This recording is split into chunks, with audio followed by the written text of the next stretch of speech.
Hello, hello, hello. Happy St. Patty's Day, everybody. Hope you like the hat. I'm actually not going to wear this the whole time. I just thought it would be really funny if I was wearing it when I came on. Oh, man, we got a lot to talk about, guys. We got a lot to talk about, and it's not St. Patty's Day, although I do love this holiday for many reasons. Obviously, one of them being I'm very Irish, but we got a lot to talk about. And it's an important conversation I think we all need to have. Before I start up, I want to just drop a couple things in here really quick. I'll let some people file in, and then we will go ahead and get started here. Let's see.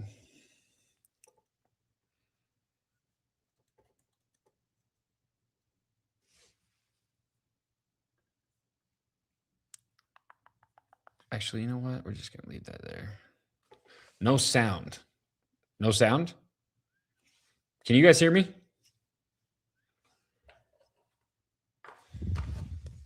Hold on. Can you guys hear me?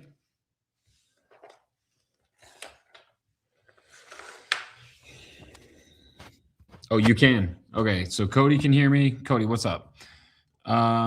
You guys should be able to hear me. I don't know why there wouldn't be sound. Okay, Kieran can hear me. Good. Oh, what's up? We got the Mod X boys in here now, huh? What's up, fellas? For those of you guys that don't know, we had our first retreat for the Modern Exodus this weekend, and we had an absolutely awesome time. Got to train with the boys on the range for 9 hours. Mr. Kawa trained us, the best of the best, former Green Beret. And then we learned stop the bleed techniques, how to pack. Well, we didn't really go into a ton of pack the wounds, but we did a lot of like tourniquet stuff. And it was just awesome. But the bonding experience itself was probably the best part, I would say. I think everybody else would say that too, just kind of hanging out together. Played some poker with 9mm. That was interesting because we didn't have any chips. That was fun though. Yeah, welcome boys. Appreciate you being here. All right, guys. So I'm gonna kind of just jump into it. As I do, keep in mind, guys, I fund this entire thing by myself. I never ask for Venmos or any of that kind of crap. I'm finally able to monetize on some of my platforms, but still very heavily shadow banned. And I don't have a team. I do this all myself. So anything that you guys can donate as far as super chats go is very appreciated. And I will answer any questions that you put in the form of a super chat and address those on the show. So I appreciate you guys. Every time you do that, I will also highlight and give you a little shout out. So thank you so much, guys. Just saw your latest post. You were right on. Yeah, so that's what we're going to talk about. We are going to talk about this situation with Joe Kent. So for those of you that don't know, I think everybody knows by now, but for those of you who may not know, Trump's director of national counterterrorism resigned today, Joe Kent. And Joe Kent is not just anybody. He's former Green Beret, 75th, worked at the CIA, Gold Star husband, lost his wife in combat. So like he's a highly decorated and very intelligent and very moral human being. And, I'll tell you this, right before I got on this live, my buddy, Greg Anderson, if you guys don't follow Greg Anderson, make sure you do. I'll put his handle. I'm not sure what let me just see what his handle is. Hold on a second. It's Greg Anderson 33. Make sure you follow this guy. He's awesome. Been friends with him for a very long time. He's also former Ranger and just a good dude all around. And so why am I talking about Greg Anderson? Well, because right before this, he sent me a message as he was getting on the mats because he owns a jiu-jitsu gym in Washington and trains and teaches and instructs. And anyway, he basically said, I've been friends with Joe for over a decade. I want to say he actually said like 15 years or something like that. And they served together. And he said, the man is a patriot, an American patriot. And he loves this country and he loves the people and he wants to serve and he wants to make a difference. And he's like, looking at the comment sections right now of the posts that are talking about him, he's like, it's making me absolutely sick, because you have all these right-wing people who are now saying that, oh, he's just a Democrat in hiding, or, you know, a Democrat in disguise, or accusing him of being a liberal, or accusing him of being a grandstander against Trump, and just all these other things. And he's like, bro, it couldn't be farther from the truth. The man is an absolute America First patriot.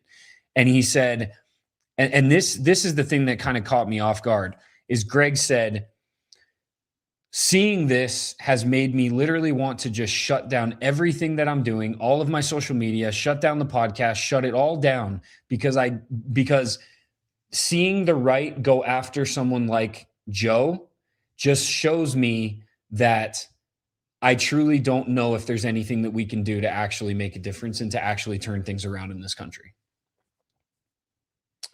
And I'll tell you this too, if you want to have a more in-depth view of who Greg is as well, I also had him on my podcast. So if you go to my YouTube, I think he was like the second person I had on the podcast, my second guest. And as you listen to that podcast, and as you listen to Greg speak, or as you go follow him, and as you learn who Greg is, understand that is the gauge that you should be using when you're listening to all these people talk, and when you're getting all this information. You know, I have a lot of people that constantly say to me, like, how do I know who to trust? How do I know what to believe?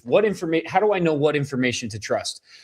Well, one great way is to base it off of things like that. That's what I do. Okay. So when I see Greg Anderson make a post and talk about the integrity of Joe Kent, and talk about how they've been friends forever, I don't know Joe, but he knows Joe, and he's served with Joe. And I trust Greg more than most people. The man is absolutely a man of the highest integrity, the highest moral standard. He's one of the best men that I know. And he's extremely, extremely intelligent when it comes to warfare, and when it comes to the military, and when it comes to all of these things. And so for him to vouch for Joe, and for him to say what he said, that alone tells me that if I'm standing on the side of defending Joe and believing what Joe is saying in his resignation letter, it means that I'm standing on the side of Greg, who I trust and who I know is a man of high integrity. And that is largely what I try to do the most when when I'm dealing with these things, when it's like, okay, what information do we believe? What do we actually believe is the truth, right? Because there's so much information, there's so many competing voices. And so then it just goes back to, okay, look, If I'm comparing a Mark Levin and a Lindsey Graham versus a Joe Kent, I don't know Joe Kent from Adam, but I sure as hell am not going to believe what Lindsey Graham or Mark Levin's saying. And so if I see that online, Mark Levin, Lindsey Graham, Laura Loomer, Brandon Tatum, freaking Graham Allen, Benny Johnson, all of these right-wing MAGA propagandist cucks are all saying the exact same thing, that tells me something very clear, guys. And that is, I'm not going to stand on that side. I'm going to run as far away from that opinion as I possibly can, and from that information as I possibly can. And I'm going to look for all of the competing information to that. And it's really that simple for me. And by the way, for anybody who's watching this and saying, oh, well, you're constantly talking about not dividing and not taking sides. I'm not talking about taking sides or dividing right now, guys. I'm talking about truth versus the absence of it. Okay, I'm not talking about believing one person over the other. I'm talking about believing the truth versus not believing the truth. I'm talking about trusting integrity over the lack of integrity. Okay, these people that I just mentioned, they don't have any integrity. They have no moral compass whatsoever.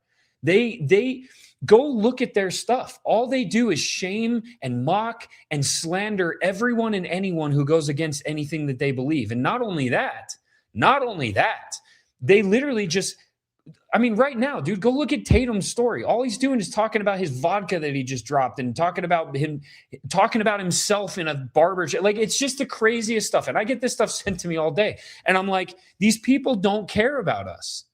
They don't care about you. They are getting a fatty paycheck for touting the lines of this administration. And I'll tell you this too. I've said this many, many times. The majority of these people don't even know that they're being used. They're that stupid. Brandon Tatum is a good house goy. That's who he is. He's free. Sergeant Shekels over there, Lieutenant Lakud. Like, homeboy is just a good goy. He doesn't even know it. He's that stupid. Listen to him talk for 5 minutes. He's the most ignorant person on the internet, one of them. Okay? The man can't even string a sentence together, let alone get his facts straight. And anytime somebody actually challenges him, he has to have a complete list of all the facts right in front of him so that he knows exactly what to say, because he himself doesn't know shit about shit. All these people are the same. So when I'm faced with, do I stand with this person or do I stand with this person? It's pretty clear for me. It's pretty freaking clear. And right now, it is crystal clear. It is crystal clear. Look at the people who are defending Trump and slandering Joe Kent. And look at the people who are defending Joe Kent and who are standing up for him. Dude, it's just, you have, like I said, you have people like Greg. You have all the same people who have been speaking out against this administration. And ever since they started, kowtowing to the Israeli lobby, all those same people are also saying the exact same thing. What's happening in this country is very, very clear. There's no gray area anymore. It's very black and white what's happening in this country. This country is occupied by the Israeli lobby. It's occupied by Israel. It's occupied by a Zionist agenda. We're being pushed into forever wars once again. This is the exact same playbook they played in Iraq. Wake up, people. It's the exact same thing. The exact same thing. There is absolutely no difference between now and then. It is the same playbook, the same fear-mongering, the same thing that got us into a 20-year-plus war in Iraq under the premise of weapons of mass destruction, which never ended up being the truth. That is clearly a lie now. We know that. And ended up in over 1 million deaths. And how many soldiers? How many of our men and women? Right? And that's just the ones that are dead. What about the ones that were affected from it? What about the ones that are committing suicide every single day in our country because of it? It's insane to me, man. It's insane. Let me read some of these comments real quick. Lady G emailed me today. I'm sorry to hear that. That is unfortunate. Yeah, dude, for real though. Like, yeah, that's a great one. A huge respect for Joe taking a stand and living his morals. Absolutely. We need more people like him. The government is a complete dumpster fire. You're not wrong. Hey, thank you so much for the super chat. I really appreciate that. Thank you. Thank you for the support. Shamelessly Healing. Thank you so much. Appreciate you. Let's see. Let's see. Okay. So let's just go ahead. We're going to jump into this, this letter. For those of you guys that haven't read it, I'm going to go ahead and read it right now because I think it's really important. And for those of you who have read it, let's just read it again because I think it's really, really important that we read this. Okay. So listen closely. After much reflection, I have decided to resign from my position as director of the National Counterterrorism Center, effective today. I cannot in good conscience support the ongoing war in Iran. Iran posed no imminent threat to our nation. And it is clear that we started this war due to the pressure from Israel and its powerful American lobby. I don't know how much more you need. I mean, there's a whole lot more of this letter, but I don't know how much more you need than that. That alone is the most based, most honest take from someone that it's like, dude, this is coming from the director of national counterterrorism. What more do we need? What more do we need than someone like that saying this? Let's just continue though. I support the values and foreign policies that you campaigned on in 2016, 2020, 2024, which you enacted in your first term. Until June of 2025, you understood that the wars in the Middle East were a trap that robbed America of the precious lives of our patriots and depleted the wealth and prosperity of our nation. In your first administration, you understood better than any modern president how to decisively apply military power without getting us drawn into never-ending wars. You demonstrated this by killing Qasem Soleimani and by defeating ISIS. Early in this administration, high-ranking Israeli officials and influential members of the American media deployed a misinformation campaign that wholly undermined your America First platform and sowed pro-war sentiments to encourage a war with Iran. That campaign and the ones who perpetrated that misinformation campaign are all the people that I mentioned at the beginning of this. It's all of those people. Some of them know they're being used. Some of them have absolutely no clue. They're just doing it because they want the money, the fame. They want to feel important, right? They want the press pass. They want the credentials, right? These people are egotistical maniacs that don't care about anybody but themselves, much less the country. They are not patriots. They're loyalists. And they're willing to do anything for any amount of money and any amount of fame that they can get. That's who those people are. That's who you're dealing with. That's who he's talking about. MAGA is who he's talking about. This echo chamber was used to deceive you into believing that Iran posed an imminent threat to the United States and that you should strike now. There was a clear path, that should you strike now, there was a clear path to a swift victory. This was a lie and is the same tactic the Israelis used to draw us into a disastrous Iraq war that cost our nation the lives of thousands of our best men and women. We cannot make this mistake again. As a veteran who deployed to combat 11 times, and as a Gold Star husband who lost my beloved wife Shannon in a war manufactured by Israel, I cannot support sending the next generation off to fight and die in a war that serves no benefit to the American people, nor justifies the cost of American lives. I pray that you will reflect upon what we are doing in Iran and who we are doing it for. The time for bold action is now. You can reverse course and chart a new path for our nation, or you can allow us to slip further toward decline and chaos. You hold the cards.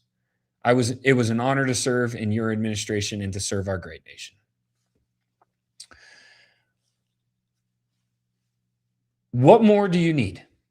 What more does anybody need? And the people out there that are trying somehow to twist this and to put it back on Joe and make it seem like he's just grandstanding.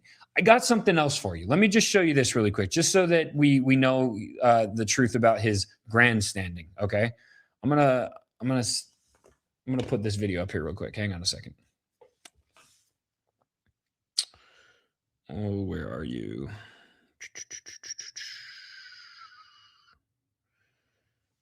Let me find it. Sorry, 1 second, guys. I know it's here somewhere. Okay, here we go.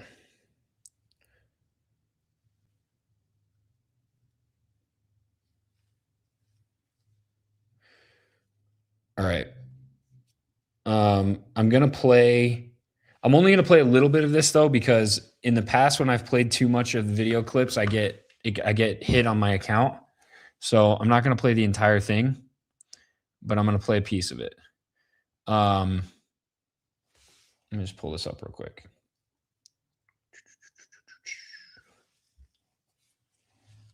All right.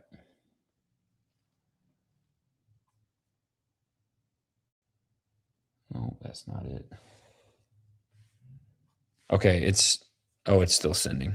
There we go. Okay. Boom. All right. Here we go. Play it. One last question, because he called it 60 years ago. You referred to what a war with Iran would do to the United States. And I don't know that a lot of people in this country fully understand what Iran is as a nation state. It's not Afghanistan. What do you think the immediate and then longer term effects of a war with Iran would be on the United States? Immediately, it would be very bloody. I have no doubt that we could probably defeat some of their air defense and go in there and have another shock and awe campaign. But again, like we saw how the shock and awe campaign in Iraq really didn't actually work in the long run. So I have no doubt that we'd have some immediate results that people would cheer about here in the United States. But Iran, Persia, has always been an empire. It's been around longer than any of the other players in the modern. Okay.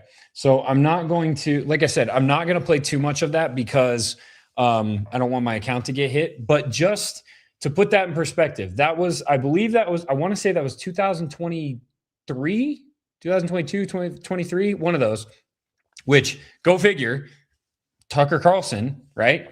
Interviewing him. Of course, Tucker Carlson right now, if you guys haven't heard, is apparently being investigated by the FBI, and people are talking about him being arrested for terrorism. Like, dude, you can't make this stuff up.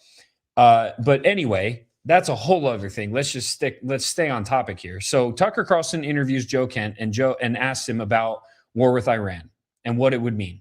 And so for all the MAGA shills out there, all the propagandists that are trying to make it seem like Joe Kent is just a grandstander, that he's just saying anything and everything opposed to Trump, his message hasn't changed. His standpoint hasn't changed. His stance hasn't changed. He has been in the same place since he was elected as your national director, your national director of counterterrorism. That hasn't changed. Okay, the internet's forever. We can pull these clips up. We know what he was saying before he was put in that position, and even now as he resigns from it. And by the way, you know who else was in this exact same position? You know who else believed these exact same things? You know who else stood on the side of we shouldn't be at war with Iran? Charlie Kirk. Yeah, Charlie Kirk was vehemently against war with Iran. He spoke about it multiple times. He spoke about it constantly.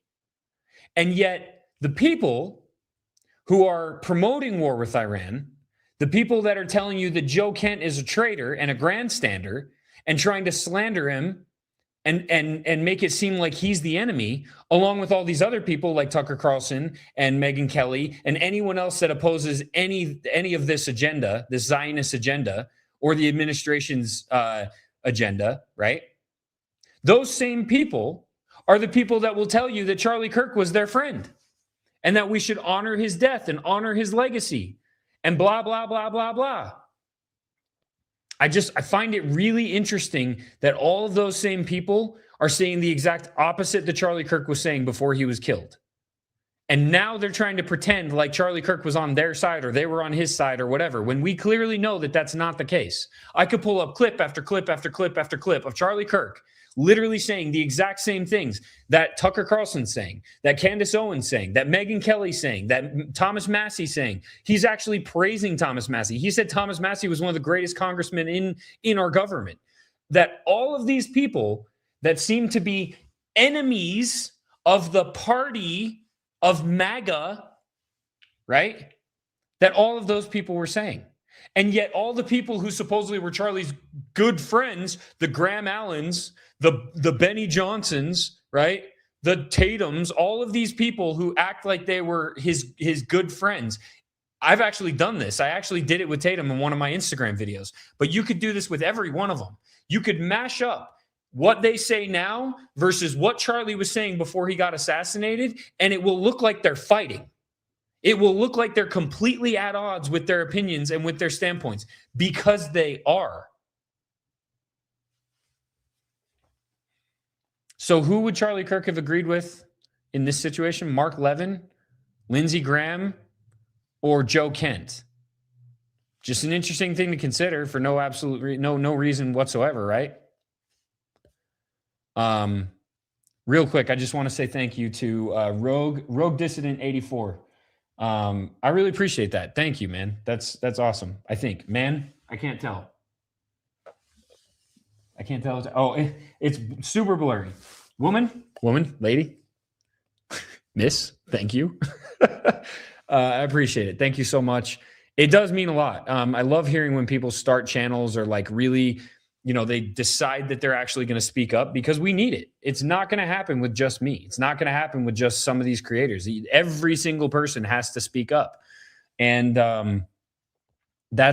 it's necessary. So thank you so much for doing that. I appreciate it. And thank you for the support. And let me know what your channel is, and I'll follow you back. Let's see what the. All right. The only operational purpose of an air campaign like shock and awe or epic fury is to make way for your ground troops to advance. An air campaign can't secure this. Yeah. And I think a lot of people know that. Most people don't, but a lot of people do know that. And it's the truth. And that's the thing. You know, what I find really interesting too is if you were to go on X right now and the truth is now they'll probably go back and erase them all. But if you were to go back and look at all these people that I mentioned, if you were to go search their pages, because you can do that, you can go to their page and then you can do the search bar and you can actually search for terms and topics and statements and things that they've said. If you search boots on the ground, I would be willing to bet all of my money that two things are going to happen. One of two things are going to happen. Either there's going to be nothing there, which is obviously not the case because every single one of these people have said the words boots on the ground or have talked about it at some point. Okay, because it's a major topic of conversation when it comes to war. So whether they said it when Biden was in office or they're saying it now, they've said it once. So if it's gone, it means they've scrubbed their page. Or you're going to find them talking about it and completely contradicting everything that they're currently saying. That's what you're going to find. You're going to find all these people that are saying, you know, and I said this on my Instagram post, that support Trump because peace through strength, right? Peace through strength, peace through strength. You guys all remember when this was happening, right? And now, and with peace through strength, they were also saying, but I don't support boots on the ground, right? If we go boots on the ground, then I'll have a problem. That's not going to happen though, because Trump would never do that. So I go, it would be really interesting. Go look at their pages. I guarantee you'll find that. And you'll find them either completely scrubbed or you'll find them saying, I don't support boots on the ground. I wouldn't support boots on the ground. And yet here we are. And they're saying nothing about it. They are completely silent. So anyway, but I want to show you guys something else too. So those of you that saw my Instagram post, you already saw this, but those of you who didn't, I'm going to show you really quick. Check this out. Let's just see, right? So first of all, I think it's this one. Let me see here. Yeah, okay. So first of all, you have to understand, let's see what Trump said when he was asked today. Okay, so he was asked today about what he thought about Joe Kent resigning. Okay, let's see. And actually, I'm going to play this full clip. This is my boy, Ricky. If you guys don't follow Ricky HD, make sure you do. I'm going to show you this full clip because I think Ricky had an awesome take on it. And that's his handle, by the way. Just follow Ricky HD on Instagram. All right, so check this out. Let me pull this up real quick and let's watch this. Here we go. Nope, not that. Gosh dang it. Oh, yes, no.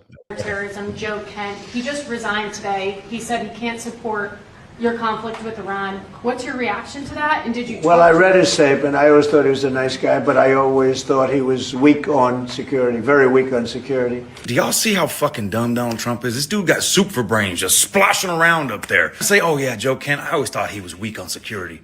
You appointed him. So you appointed a dude to the position underneath the director of national intelligence as a director of counterterrorism that you always thought was weak on security? Are you fucking kidding me? So you're appointing people to positions that you're not confident in? You're an idiot. If you wouldn't have resigned, you would have still had somebody in office that you always thought was weak on security. Bitch, you're weak on security. If it doesn't have to do with covering up for pedophiles or sucking off Israel, he doesn't want nothing to do with it. I guess we're just going to add him to the list of defectors, right? Add him to the list of Marjorie Taylor Greene and Thomas Massey and Tucker Carlson. And now we're adding Megyn Kelly to the list. Anyone who doesn't agree with this Israel first bullshit. Maggie, you know what the real problem is? You're too liberal for us.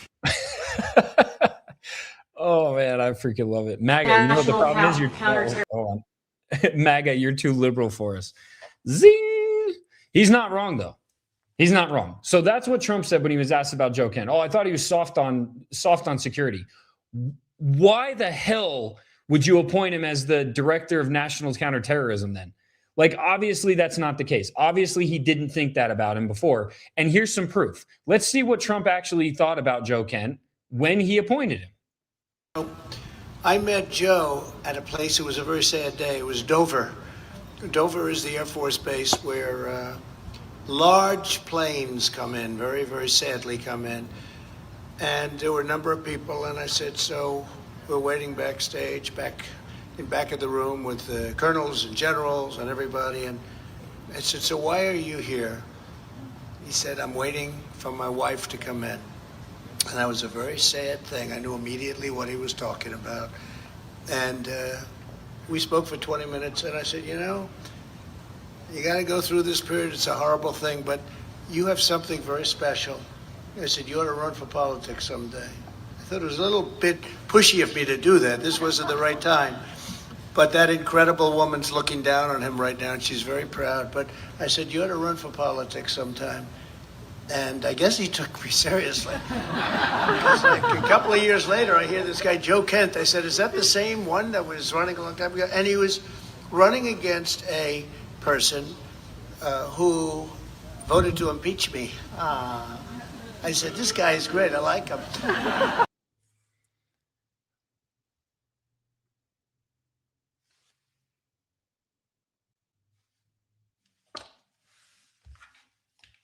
So what did Trump think of Joe Kent for when he appointed him? Obviously not the things he's saying right now, right?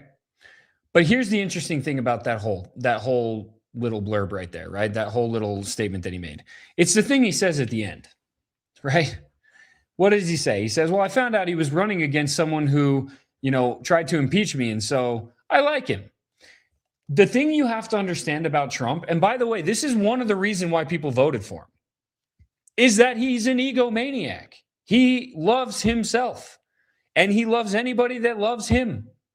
But that also makes him very much a bulldog when it comes to, or at least it did. It made him very much a bulldog when it came to going after the mainstream media, when it came to, you know, all of those things that people like, dude, people voted for Trump at first because he was a freaking steamroller, right? Because he didn't take crap from anybody. And it's because that's just who Trump was. Like it's Donald Trump, dude. Donald Trump is, you know, he's been the same person for his entire life. Look at all the people before he got into politics. It was Donald Trump. There's songs made about him, right? He's a bulldog. Okay. And so he's also an absolute egomaniac, and he cares about himself, and he cares about his image and what people think about him, which is so incredibly ironic because of what he's doing right now, right? Because of how much he's destroying his reputation. But I'll tell you this. And by the way, that's also the reason why the people around him are around him. Okay. The Kash Patels, the Hegseths, all these people, they were complete Trump loyalists. Dan Bongina, they were all loyalists. That's why they were where they were. Okay. He appointed the biggest and most profound loyalists that he could find. Marjorie Taylor Greene was in there for a minute, and then look what happened, right? It's like, it was very clear when he put that administration together, what was happening. All of us saw it. Okay. Many of us wanted to believe that it was because he could trust them, and he thought, and we all thought he was going to do exactly what he said he was going to do and actually do something about the problems in America, right? And pull us out of these foreign wars and all of the promises that he made. We thought that that's why he was surrounding himself with people who he could trust, right? But it turned out to be a lot of the same bull. And at the end of the day, I will tell you this right now. I've gotten information from pretty credible sources, ones that are around Trump quite a bit. That's all I can say.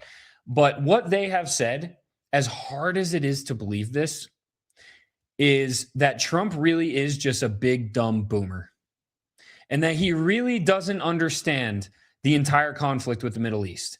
And you know what? It's not hard for me to believe that, because that's one of the main reasons why all of these MAGA propaganda shills are saying what they're saying anyway themselves, because they themselves don't understand the conflict in the Middle East. They have no clue what has actually happened over the last 100 years, 110, 120 years. They have no clue.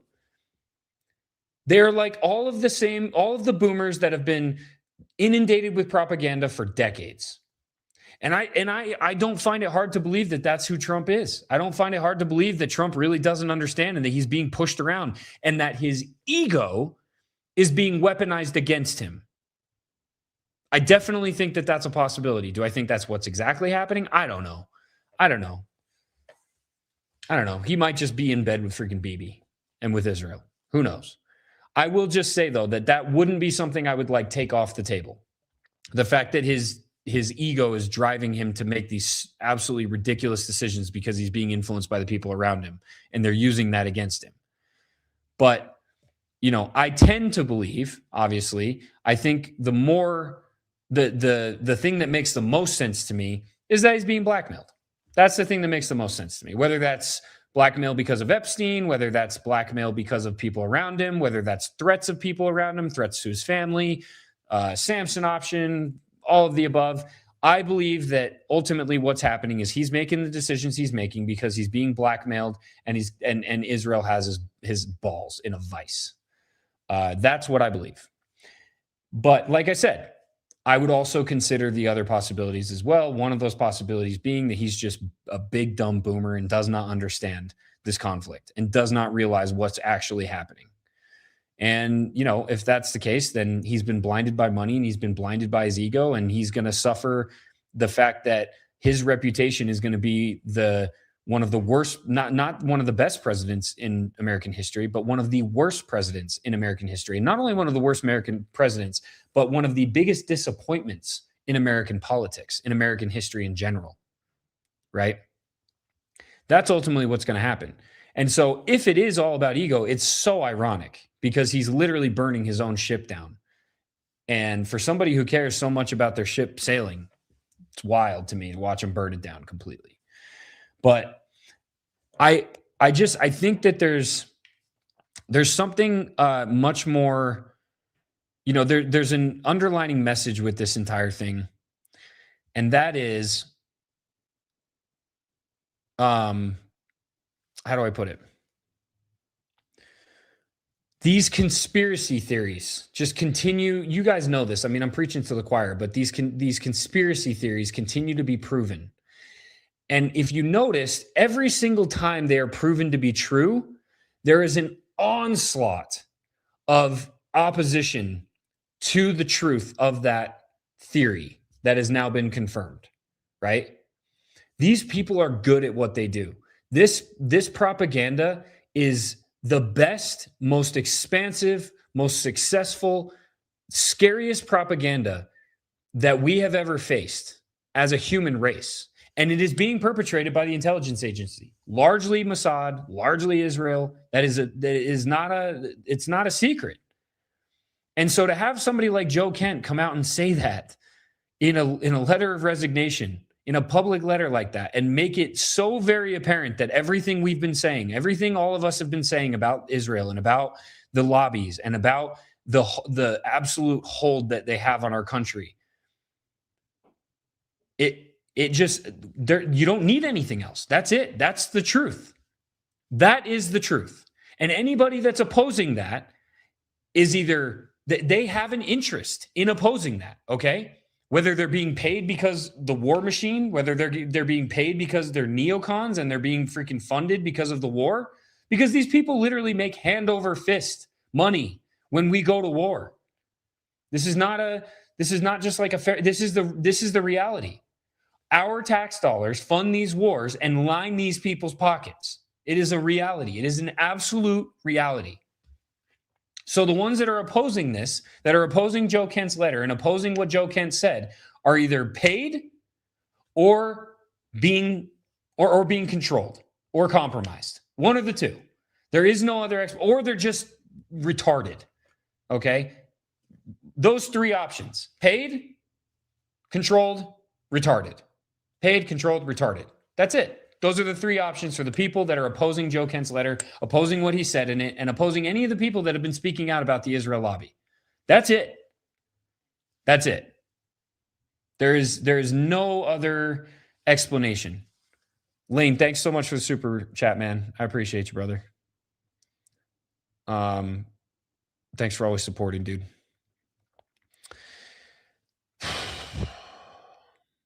Man. You know, every time I do these videos or these streams or whatever, like, it's always so hard to know, like, where do we go? Because there's so much information, there's so many things that are happening, and it just stacks on itself every single day, right? They just keep on hitting us with this constant onslaught of news and information and events, and it continues to take our eyes off the ball. The ball being what is really causing the problems in this country? What is really making it so that we are suffering as Americans? What is really making it so that we can barely afford to live? What is really making it so that we are constantly divided and there's so much chaos? What's really making it so that our men are weak and apathetic and entitled, right? What is really causing all of this? And I'm sorry, but it really does just go back to the influence in our country. And it goes back to the source of that influence. Okay. It just does. It's just a reality. And it is the opposite of everything that we believe is important as Christians, or if you're not Christian, right? You may be Muslim. Same exact thing, man. Like, so much of what's happening in this country is not it's not by God. It truly is a battle of good and evil. And the people on the side of evil are revealing themselves more than ever before. They're not even hiding it anymore. And it's because they don't need to, because they have this massive machine behind them that continues to funnel all the information, all the distraction that they need to be able to get away with the evil. It's wild, man. It's wild to watch. But what's even crazier is watching all of the people, and I've said this so many times, I feel like I'm a freaking broken record at this point. All of the people that were so good at spotting the misinformation and the freaking lies and the propaganda during COVID and during all these other things, like, all of those people are just completely cooked now. Completely cooked. And they're just hook, line, and sinker with this MAGA coalition. The hook, line, and sinker with this idea that we need to be at war with Iran. Bro, it's absolutely insane. Like, I don't think people have even stopped to think about what that means. That we are 5,000 boots on the ground, at least 5,000 last time I looked, boots on the ground in Iran. Like, I saw somebody mention Bibi. I'll tell you what, the memes for Bibi are freaking hilarious. There's some good ones. I'll post some of them later. I've been saving them. But that is something that we need to address as well. Like, I cannot say from who, but I also received pretty credible intel that Bibi's not dead, but he's in a coma. Take that for what it's worth. This source told me that he is in a coma and that at first they brought him to Germany and Germany refused to take him. And so that's cool. I don't know where he ended up, but that's the word from my source. And by the way, just to give you perspective, my source is the same one that told me we were going to hit Venezuela. And so I predicted that 2 days before, and then literally 12 hours before it happened. My source is also the same one that is telling me that the next one we're hitting is Cuba, which, if you've been paying attention, sure seems like he's going to be right, because there's a lot of talk about Cuba right now. It's kind of flying under the radar because of all the other stuff.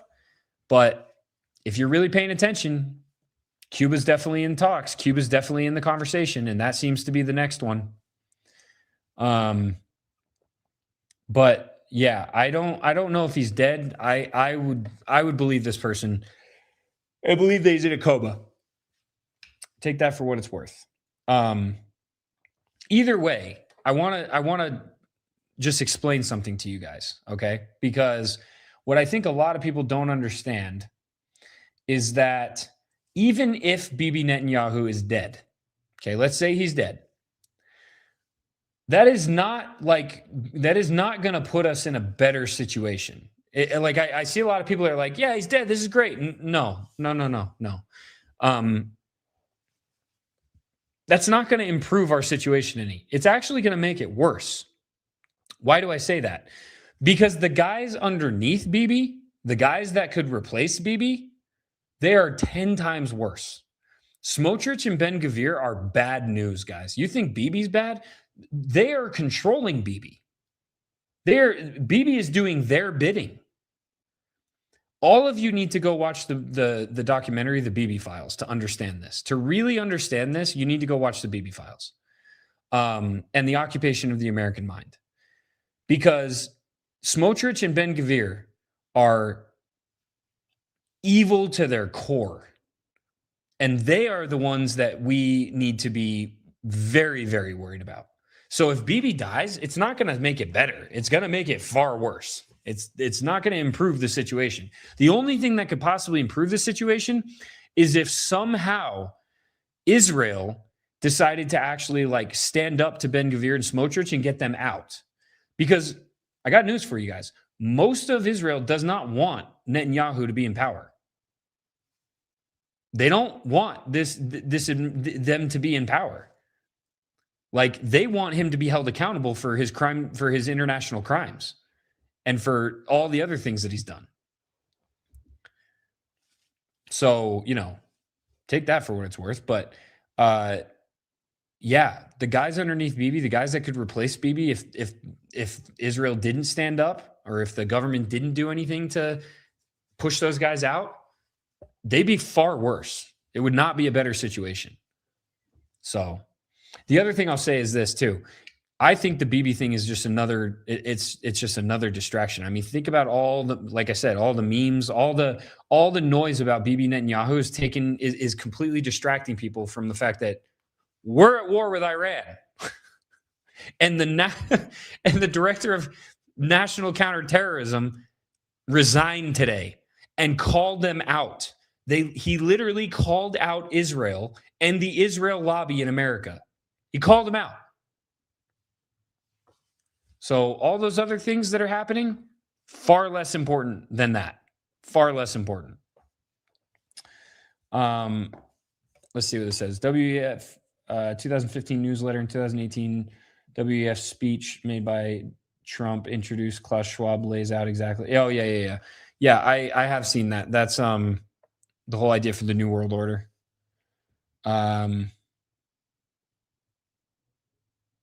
What happens when Israel decides that Turkey must be taken out? Does America stand with Israel or NATO? What do you think? Go look at what Trump just said about NATO. Hold on. Let me pull that up, actually. I mean, that's another thing. This is what Trump just said about NATO.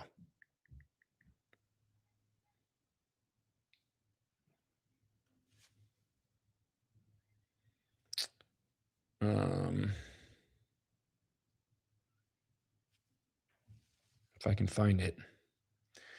Of course, I'm not going to be able to find it.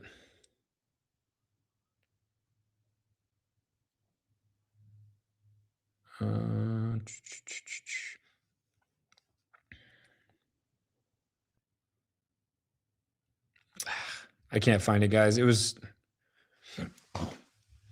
He made a statement on, I believe it was on X, talking about NATO, but I cannot find it now. Yeah, I can't find it. But he was basically just slamming NATO, saying we don't need NATO, they're unnecessary, et cetera, et cetera. And yeah, I mean, France just completely denounced Israel because they believe that they've been dragged into the war too. I mean, this is the thing you have to understand. Israel drug us into this war. It has been confirmed now. Like, we had to go because Israel made the first, like they struck first. They just said, we're going. And then we were forced into it. Okay. And now we're there. And now this is what's happening. And all of these other countries are recognizing it too. I mean, I don't know if you saw this, guys, but I don't remember how many nations walked out of the UN assembly when Netanyahu got up to speak. This was a while back. This was like months and months back, but it was like most of the freaking assembly got up and left when he got up to speak. Like, the reality is the support for Israel right now is very low, very, very low, which is why I said that I titled this live stream, the Israel-Iran agenda is crumbling, because it is. And that's what's happening right now. The support for Israel is at the lowest it's ever been, even though these people will try to make it seem like it's not, right? The bots online, the bots on social media, all these propagandists on MAGA, like all of them will try to make it seem like that's not the case. But bro, go read their comment sections. These people get lit up. And if they're not getting lit up, they're bots. They're bots. Or they're like super, super pro-Zionist influencers that are commenting. But there is no middle ground. Israel is losing the propaganda war, just like Netanyahu said. They're losing the information war. Terribly. I mean, guys, like the youngest generations are waking up to it too, which again, we've talked about this a million times. That's why they took Charlie out. Okay. But the amount of people in this country that don't support Israel and don't think and don't want us to be at war right now, like it's far more than they'll tell you. When you see those X polls where it's like 50-50, that's utter garbage. That is not the truth. That is not even close to the truth. The large majority of Americans right now do not want to be at war. They do not support Israel. They do not support the lobby. They do not support Trump or the administration or any of the things that are going on right now. Why? Because they can't afford to feed their families. Because they can't afford gas. Because they can't buy a home. Because all of their money is being spent on war and on things that have nothing to do with us as Americans. Because they're constantly surrounded by chaos and devastation and divide. And the administration's not doing anything to make that better. It's really simple. It's really, really simple. Support for Israel, support for what they're doing, support for the lobby, support for the influence in our country is at an all-time low. And that is one of the reasons why I've said that we should all be very concerned. Because when the support for war or conflict or foreign influence is as low as it is right now, that's usually when they know they have to do something to change that. And how do you change support, a feeling of support for war? How do you do that? Well, they've done it in the past many times. They do it with a false flag, an attack on our own people to make it look like we have to rally and we have to be pro-war. Because if you're not, well, then you're a traitor. And then the lives that they took don't matter. Right? Correct, Corey. Carrie, is that Corey? Yeah, correct, Corey. What he said. I'll just pin it. Boom. There it is. And many others, by the way. It's not just that. It's many others. Many, many others. And that's why we should be concerned. Because, I mean, I believe that something's coming. They cannot continue to have these massive blows to this agenda and not create some kind of chaos or some kind of false flag event and hope to garner that support back. And the interesting thing too, though, is I'll say this. I don't know if that would even work at this point. That's how bad they're losing. I don't know if even a 9/11 style event would I don't know if that would even garner the support that they hope for. Like I really don't know. That's how bad it is. That's how much people are sick and tired of this. The Israel fatigue is real. It is real. Very real. Yeah, I saw the stuff about California, but who knows? Maybe. I think it's far more likely that we see like an October 7th style event that is mass casualties, sleeper cells all over the country, and just really, really bad deal. I can see that being more of the possibility, because then think about it, right? If that were to happen, okay, well, what would America do if they said, say, it was Iran that did it? We would probably level Iran, just like Israel leveled Gaza. And by doing so, what would that do for Israel and the Gaza thing? Well, then it would probably justify everything that Israel did for Gaza, right? Or to Gaza, right? It would kind of be like, oh yeah, well, now we get it. Now we get it. Now we understand. What do you guys think? Throw some comments in the chat. What do you think?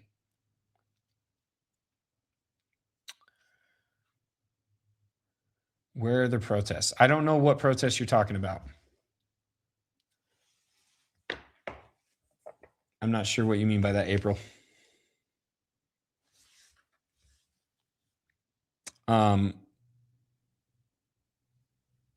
Where are what protests?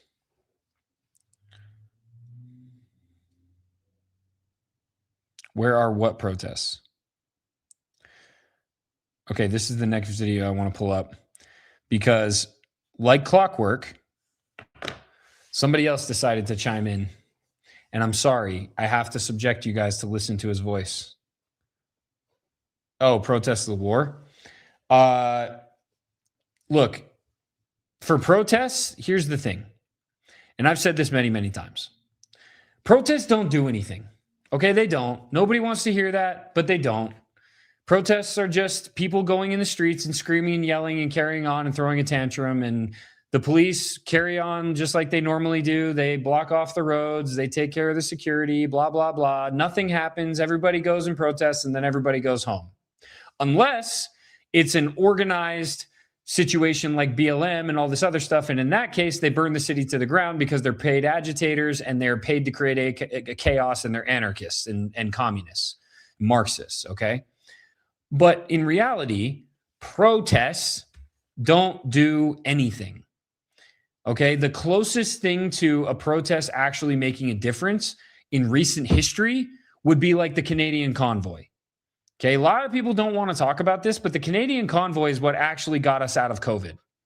If you go back and trace back the time and you look at the sequence of events and when everything started to kind of like go back to normal and they started lifting the restrictions and all these different things, it was right after the Canadian convoy.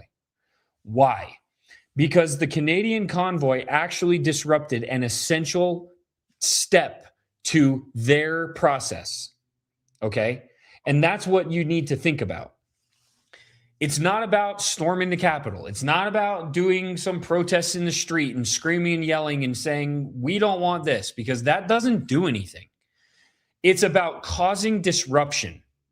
It's about causing nonviolent disruption to their process, whether that's their shipping, whether that's this, whether it's that, whatever. It's causing a guaranteed break in their system. That's how we make an actual difference, whatever that is. Okay? So all people asking about protests, like, that's not going to do anything. Protests don't do anything. They're ineffective. But when something is done that disrupts their process or disrupts their system and takes out an essential piece of that non-violently, now you make a difference. Now you actually turn heads, and now you actually get the attention of the people that you want. The problem is most people won't do that. Most people won't do what the Canadians did. Most people won't risk their bank accounts being frozen for the rest of their lives. Most people won't risk those things, but I got news for you guys. All of those people up there that have frozen bank accounts right now, that went to prison, that lost their homes, that lost everything that they have, and I know a couple of them, you should all be very, very grateful for the sacrifice that they made.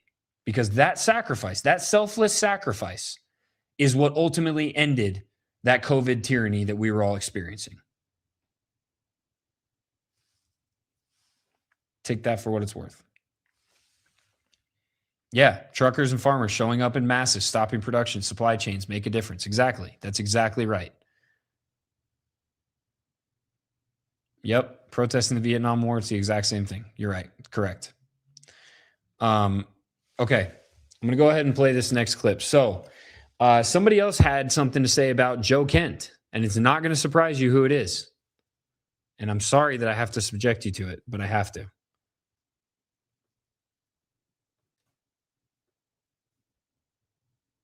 This morning, Joe Kent quit his job at the National Counterterrorism Center and issued a scathing letter designed to undermine President Trump. The letter is deeply, deeply conspiratorial. It states openly that, quote, Iran posed no imminent threat to our nation, and it is clear that we started this war due to pressure from Israel and its powerful American lobby. Now, that is conspiracy trash. It's also kind of strange since President Trump has said that it's conspiracy trash. So apparently, Trump is so deeply enthralled to those strange, powerful American lobbies. We're not going to say it. That he apparently has been so bamboozled by them that he's still under the impression that he's his own man. But here's the thing. President Trump is his own man. He makes his own decisions. And as per our usual arrangement, Trump's critics are cowards who are simply unwilling to acknowledge that Trump is the one making the call. But Joe Kent continued, quote, early in this administration, high-ranking Israeli officials and influential members of the American media. All right. I'm just going to stop it there because I don't want to play anymore and get a strike on my account. But does that come to any surprise for anybody at all that that's what he would say? That he would say it's deeply, deeply conspiratorial. It undermines President Trump. It blah, blah, blah. Bro, I am convinced at this point that Ben Shapiro is an agent, not just a propagandist. He's an agent. He's a Mossad agent in our country, an absolute traitor to our country.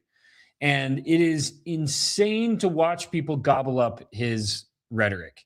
And I will say, I know that support for him is even dwindling like insanely at this point. The amount of views he gets on his videos is hilarious. But like to say deeply, deeply conspiratorial about someone like Joe Kent calling out the Israel. I mean, once again, what else do you need? What else do you need other than the director of national counterterrorism saying what he said and then Ben Shapiro saying what he said? When you look at the contrast, what more do you need? What more do you need than him saying that and then Ben Shapiro opposing him and saying what he said for you to say, yep, I believe Joe Kent? I mean, for me, it's pretty freaking simple. It's pretty freaking simple. Yeah, the eyebrows go wild, man. They go crazy. Let's see. All right. There was one other thing I wanted to show you guys and talk about here, and that was this. Someone else had something to say about Joe Kent, and it was none other than Alan Dershowitz. Now, who here knows who Alan Dershowitz is? Put it in the chat if you know who Alan Dershowitz is. Who's Alan Dershowitz? Put it in the chat.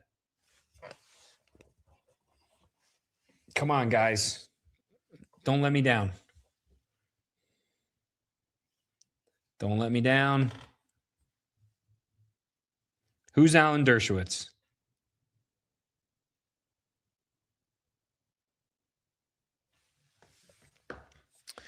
Big Easy lawyer. Yep. So Epstein's lawyer is now speaking on the subject. He's now chiming in and slandering Joe Kent. So once again, what more do you need to say, yep, I believe Joe Kent? It's very cut and dry for me. Very, very cut and dry. By the way, speaking of Epstein, this goes into the next piece that I wanted to share with you guys. For that, I'm going to pull up a post by Jake TV. If you guys are not following him, make sure you do. But let me just go ahead and pull this up. Jake GTV, here we go. Says, breaking, the DOJ has indefinitely paused the unsealing of the final Epstein files, citing regional instability and national security regarding the Iran conflict. If you had any remaining doubts, then nobody can help you. So yeah, that was 4 days ago. So 4 days ago, they decided, well, the conflict with Iran is too unstable. It's too unstable. So once again, just got to pause. We got to pause the unsealing of those final Epstein files, guys. Sorry. Regional instability and national security. Yep. Can't do it. Right? How many of you guys have seen the movie The Road to El Dorado? We used to watch that as kids all the time. It's like, can't do it. Not today. These are the people we're dealing with, man. And this is the other thing too. It's like, if you just zoom out and you look at the full picture, right? Zoom out, look at the full picture. And you just think to yourself, timeline wise, I know we're beating a dead horse at this point, but I just can't get how anybody with a normal functioning brain can't look at the timeline and say, so maybe, just maybe, the decisions being made by this administration coinciding with the exact timestamps of when these Epstein files were either hidden or like they were trying to hide them, or they were released, it weirdly coincides with some crazy conflicts and some crazy chaos that just happens to go off when it comes to the Middle East and when it comes to the conflict in the Middle East. And now with Iran just happens to conveniently kick off right after the biggest file drop of the Epstein files in history. Totally normal. Total coincidence. Like, that has nothing to do with each other. There's no way there's any correlation there whatsoever. It's crazy. It's wild to me. I honestly feel sometimes like during COVID, when I would walk, I will never forget this for as long as I live. I will never forget the feeling of walking on the moving sidewalk in an airport and being the only one for as far as my eyes could see, not wearing a mask, and just watching everybody look at me like I was an alien. I will never forget that feeling, ever. Because in my mind, I'm thinking, you guys are a bunch of morons. You're afraid of the air because they told you to be afraid of the air.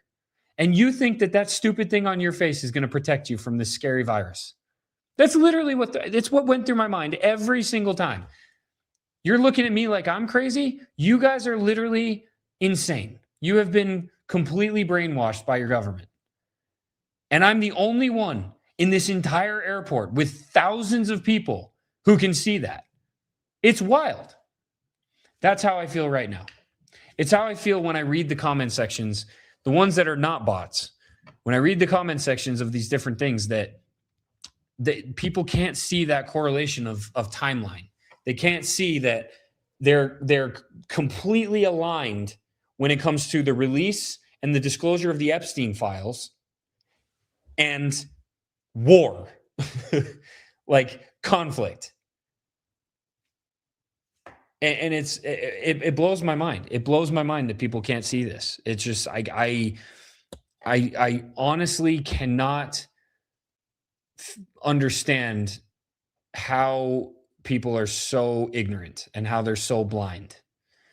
I've said this many times. I'll say it again. A really scary thought that I just want you guys to consider really quick is this. Let's just say that tomorrow, out of nowhere,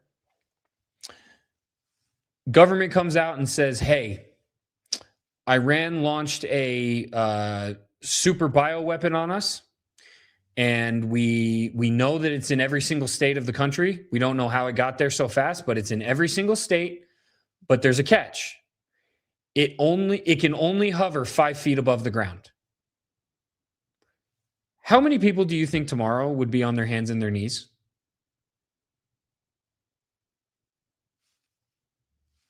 How many people? How many people would drop to their hands and their knees the minute they heard that? It's a crazy thought, man, but I would say that it would be the majority. It would be the majority of the country. I know a lot of people say that, oh, well, people have woken up and they wouldn't be so stupid next time and blah, blah, blah. I don't know, man. I don't know. Just looking around at what people are saying now, and by the way, it's not a matter of believing it. That's the thing. You don't have to believe that it's true. I'm not saying that the majority of the country would believe it's true. That's not what I'm saying. Understand that. That's a very important piece to understand. I am not saying that it's because they would believe that it's true. I'm saying they would do it because they are incapable or refuse to stand up against it. I'm saying they would do it even though they know it's wrong and they know it's probably fake, just because the apathy and that exists in this country. It's complete apathy. Some of the worst things that have happened in human history to people have happened because of apathy, not because of anything else. It's because of the fact that the people got apathetic. They got to the point where they were completely apathetic to what was happening around them. And that's what caused the problems. That's what caused the chaos. That's what caused the deaths, and the evil. Apathy is the gateway to evil. It's the gateway to evil completely encompassing us. And I would even say it's the gateway to servitude. It's the gateway to imprisonment. It's the gateway to slavery and to, just captivity. That's a good way of saying it. Apathy is a gateway to captivity. And the amount of people who would actually do that, and I'll tell you this too. Here's the next thing. What's really interesting is, to prove that point, all you have to do is go to an airport now and look at how many people are actually wearing masks. There's still a few people out there wearing masks, but how many? One of every maybe 50? One of 100? So what does that tell you? That tells you that all those people that aren't wearing masks, and even if let's just consider, let's not even say now, because now it's been a long time. Now people have had a long time. Let's just say once the mask restriction was lifted, a week, 2 weeks after, how many people were wearing masks? Still, I would say maybe 1 out of 5, 2 out of 5, maybe. That might be generous. That just goes to show you that 3 or 4 out of every 5 people knew that the masks were ineffective, knew that COVID was complete and utter bullshit, and knew that the narrative that they were being fed was wrong and was fake, and yet they still complied.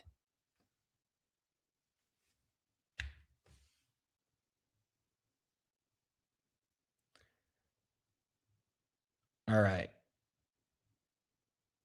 Let's see. Eric, my man, I appreciate you, dude. Thank you so much. YouTube won't let you post your comment. Well, that's dumb. Text it to me.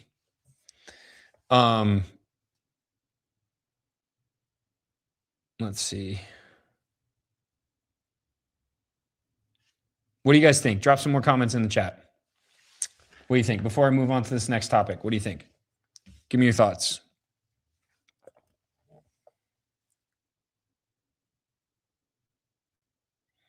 Anybody disagree? Please disagree. You guys know me. You follow me. I'm not trying to create an echo chamber. I don't want you guys to agree with everything I'm saying. If there's something you disagree with me, challenge me on it. Let's talk about it. Imagine if all of us believe the exact same things. What a absolutely ridiculous, boring world we'd live in. Holy cow. Imagine that the whole world was just one massive echo chamber. It would be terrible.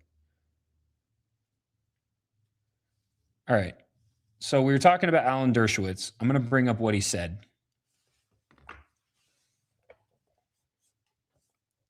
Check this out. You got to see it to believe it.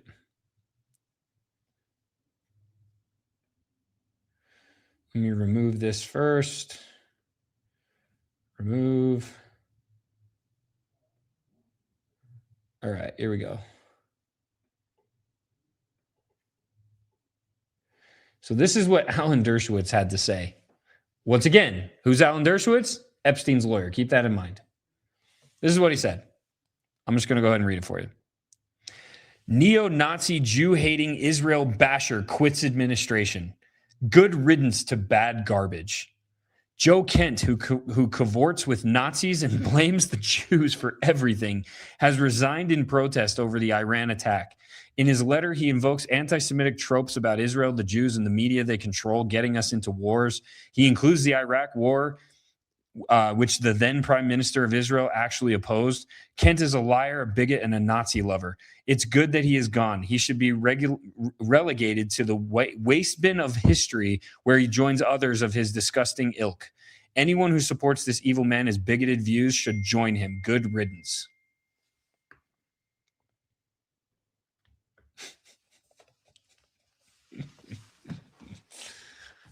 Oh, man.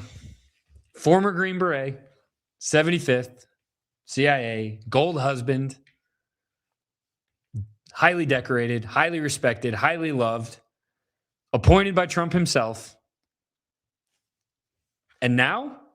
Well, now he's just a neo-Nazi Jew-hating Israel basher. Oh, man, it sounds so stupid. When you say it out loud, it really sounds so stupid. These people are so stupid. These people are so stupid. I like, honestly, I thought it was bad. I thought it was bad when the left was falling for the whole idea of calling people racist because of the like BLM stuff. But man, this is just another level. It's just another level of like complete foolery. I mean, imagine typing that out and saying, "Yeah, that's what people want to hear." It's insane, man. It's insane. But that is the playbook. That is the playbook. When you go against these people, when you go against their lobby, when you go against their agenda, when you speak out about them, that's what happens. It's happened to me. It's happened to everybody. And it will continue to happen.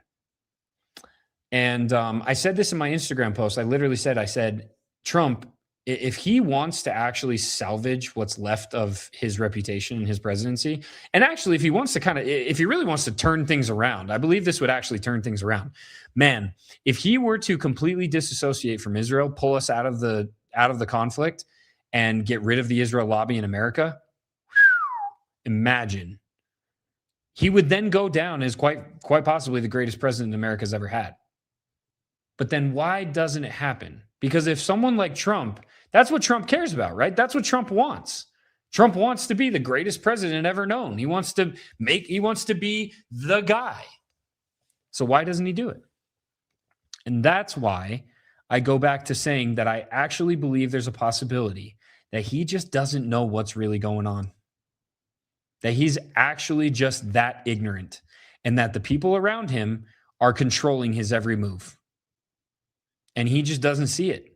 Because if he saw it, and if he really is the egomaniac that we all know Trump is, and if he knew that the way to get all of the recognition and all of the fame and all of the legacy that he's wants so badly, if he knew that, well, then you would think he would do all of those things that I just mentioned. You would think that he would listen to his actual base. And by actual base, I mean who used to be the base, right? Because definitely not the current base. It's wild. It's wild. I'm not ignoring the facts, Paul. I'm just saying it's a possibility. That's all.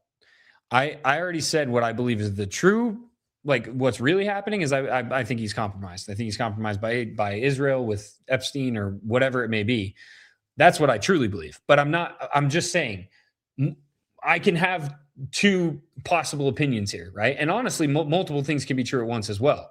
So I'm just saying, I think it's a possibility. I think it's a possibility that he's just super ignorant.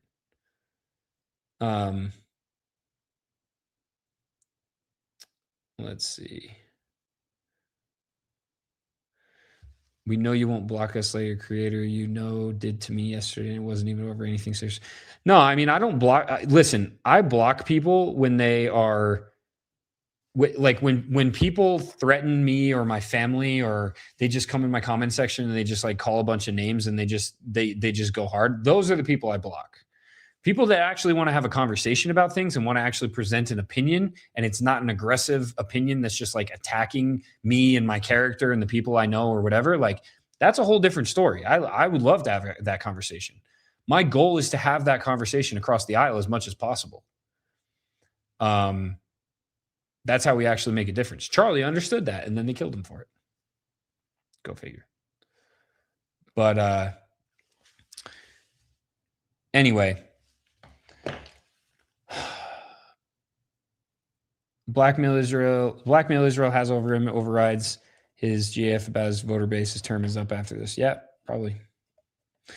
Okay, before I go on to the next thing I want to talk to you guys about, any other questions you guys can put in the super chats and I'll answer them. Any questions or anything like that, and I'll address those right now. Before I go into this next topic, I want to talk about something important.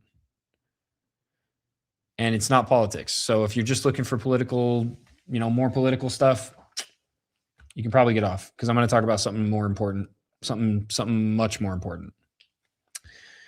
Could the false flag be Coachella? Maybe. That would be pretty ironic, though. Like, it would almost be like too manufactured. I think people would catch on to that. I don't know, though. Maybe not. People are just so dumb. Like, who knows? They would totally slurp that up, too. Yeah, maybe. I don't know.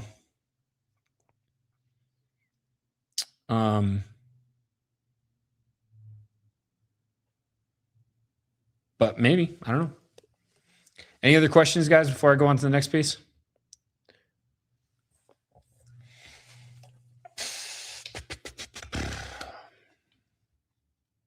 Okay. All right. I'm just going to talk about this then for a little bit. So many of you know that recently I had a death in my family. My youngest brother took his own life. And he was battling things for a very long time. I won't go into details just for sake of my family and my parents. But I will just tell you that it opened my eyes to a lot of different things. Things that I already had my eyes open to, but just like a lot wider. Like it really put a lot of things in perspective. And my brother Cooper was very loved, and he was very, he's just another one of those people that you see and you're just like, why? Like how, right? They seem so friendly, so happy when they're around everybody, and they're the life of the party, but deep down they're battling demons that nobody can see. And those demons are, they're impossible in a lot of ways. And, I personally, I have dealt with grief in my life, and I've had some really hard things happen in the past, and I've talked about some of them on here.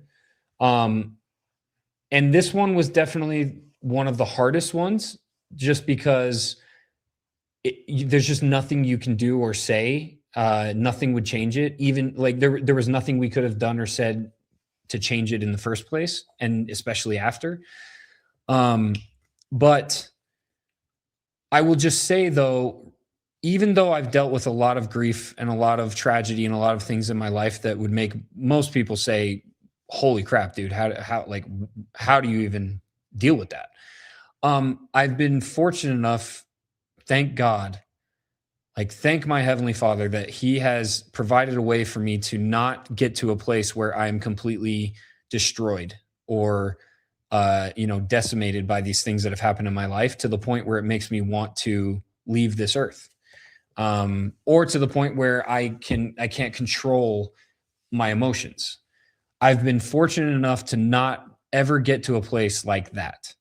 So I've been sad for sure, and I've been down, but I can honestly say that I don't know what it means to experience real depression or, real crippling, just depression and things like that.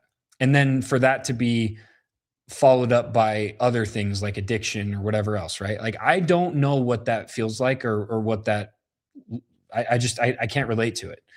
And I think that's one of the reasons why, not just for me, but it's so hard for a lot of us to relate to mental illness, right? Because when my arm is broken, Okay. Think about the last time you guys broke something. Imagine that whatever you broke never gets better. Imagine that it not only never gets better, but it never stops hurting. Imagine that that was the case. How long could you go on like that? How long could you go on with just a constant, painful, irreparable wound? How long could you go on for that? And I think about this often now because that's what my brother was dealing with. It wasn't a broken arm. It wasn't a broken extremity. It was something broken inside of him that never stopped hurting and never went away. And the only way that he could get it to go away was by silencing it with substance or by sleeping. Right? And as I think about that, it makes me have a lot more, I feel like, understanding and compassion for people who deal with that kind of stuff. And it's very real. And, you know, he dealt with that for years and years and years. And I can't even imagine going through it. And he's in a much better place now. A much, much better place. I truly believe that. And as hard as it is, you know, and as much as I've grieved over the last couple weeks, and it comes in waves, that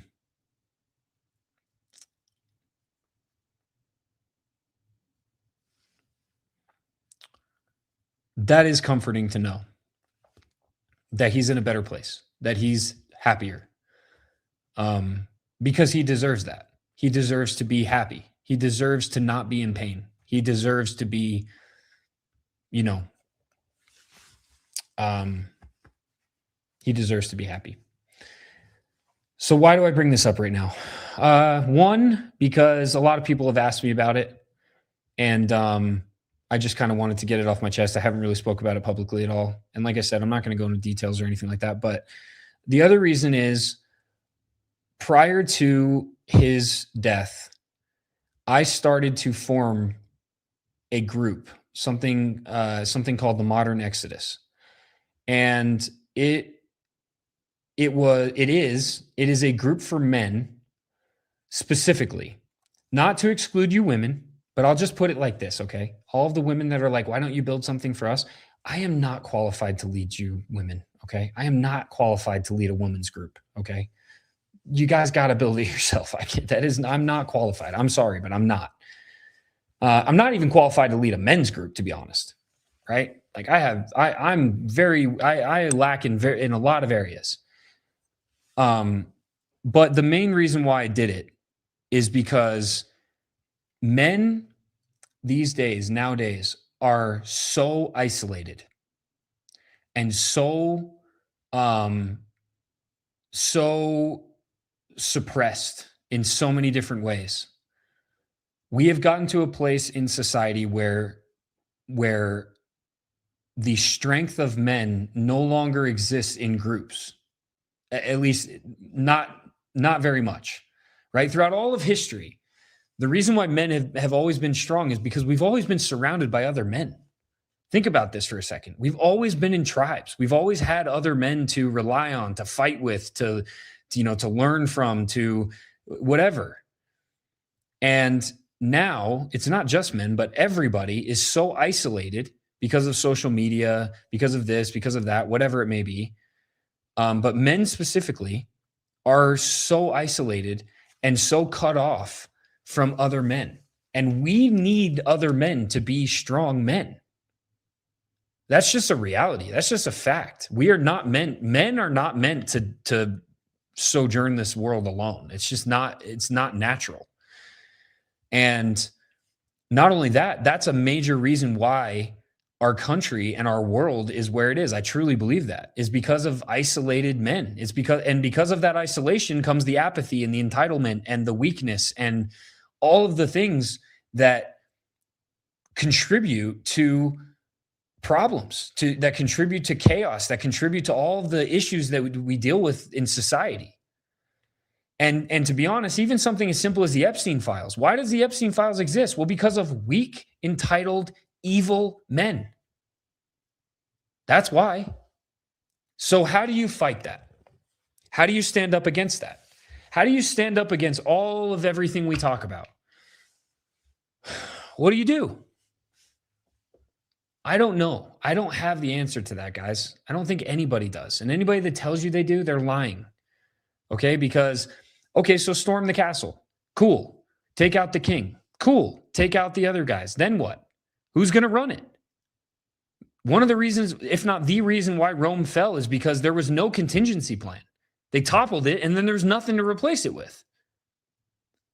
You can't just end a system without any process or system in place to replace it with.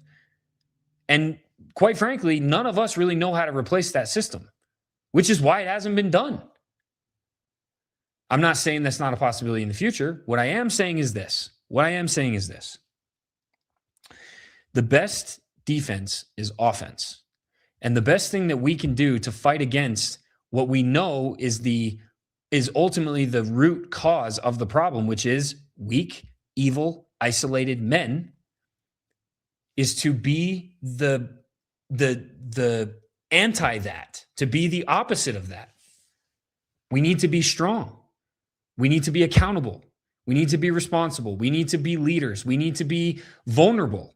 We need to be we need to do all of the things that men are meant to do in this world to build the world that we see around us right now.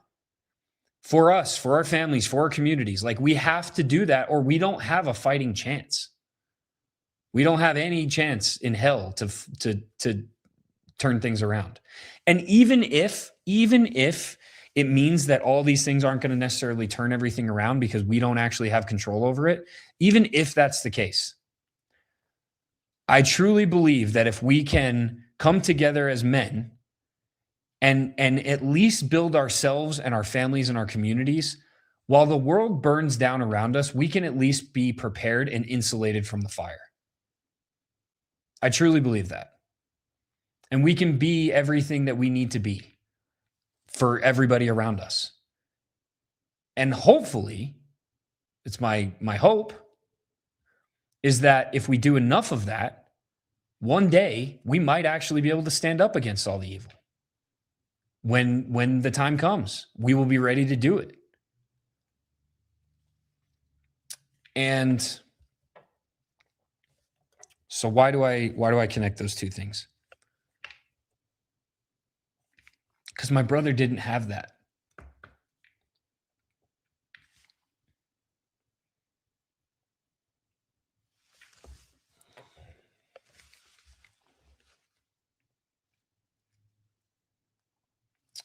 My brother was a victim of all the other things.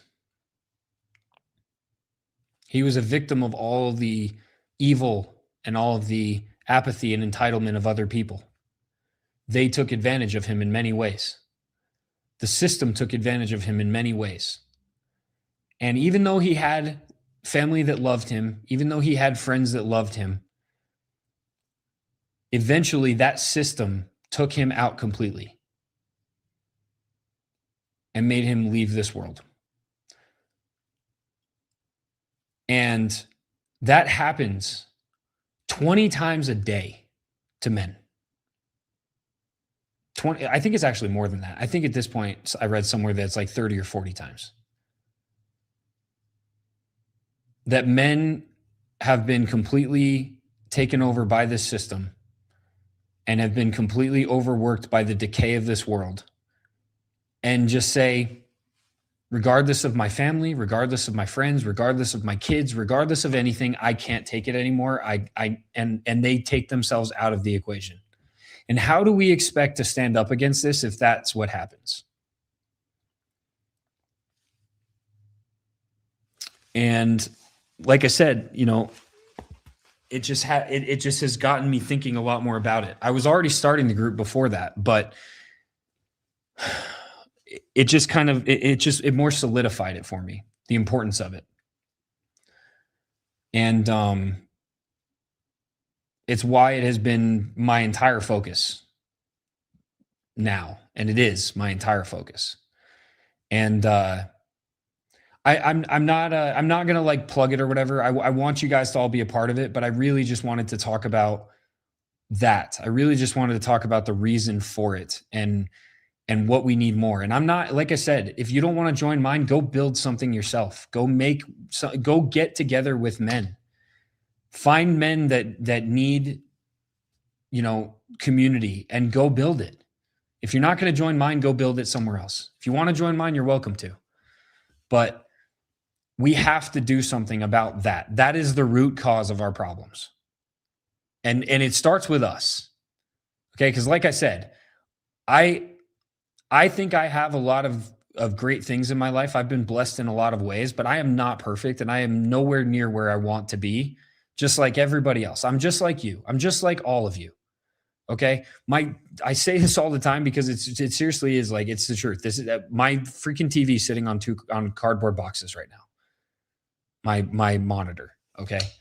Like, we are all trying to make it in this world. We are all trying to somehow get through this world, build something great, be the best husbands, the best fathers, the best mothers, the best wives to our kids, to our spouses, to build our communities. We are trying our best to be what we can be, or the best we can be for everybody around us. Okay. We're trying, as we are all paying a ridiculous amount of taxes to pedophiles and cannibalistic Satanists. Okay. We're all in the same boat. All of us. And that's why we need to come together, because there's a lot of things that I can learn from other people. There's a lot of things they can learn from me. But how in the world can we possibly progress if it stops here? This is calculated. Don't get me wrong. This has done a lot for me, and it will continue to do a lot for me. And I still think this is an absolutely incredible tool, and everybody should be using it if they know how to use it the right way. Okay, I'm not discrediting this thing, but what I am telling you is that this and creating the isolation through this is calculated. Very calculated. And I aim to change that. I aim to not only be a voice, but to also try and be a force physically. And it's not just about speaking and not just about, spreading awareness, but it's actually about trying to be a solution to the problem. And again, many people, when they hear me say that, they think I'm talking about the problem of our government, the problem of President Trump, the admin, the problem of politics, the problem of Epstein, blah, blah, blah, blah, blah. No, that is not the problem. That is not the problem. The problem is isolation. The problem is weakness, apathy, entitlement, evil, all of the things that are created from complete isolation of a society. The breakdown of families, the breakdown of morals, the breakdown of values, the breakdown of everything that we know and we hold important as Americans. All of those things are being broken down right in front of us. And that's the problem. And then you can say that in addition to that, the problem is that we elect all these people who are supposed to help us fix those problems. And instead of fixing those problems, they just make them worse, right?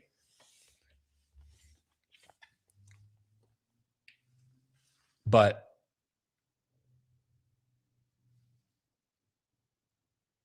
thank you. I appreciate you guys. Thank you for the condolences, guys. I appreciate it.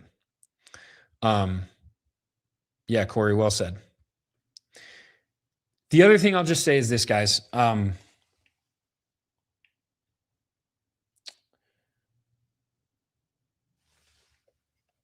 trying to think of how to put it in words.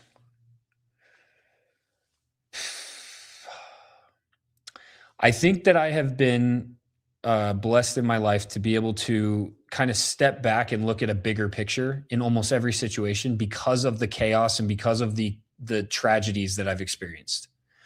Those tragedies and those awful experiences have given me more perspective. And with perspective comes the ability to actually step three steps outside of the box and look into the box and be able to see the full picture. And so,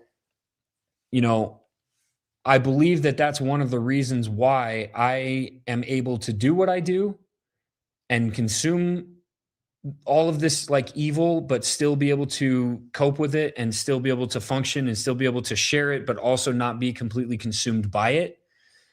I also think that it's the reason why I'm able to come out of these horrible experiences, and as hard as they are, be able to take something positive from them.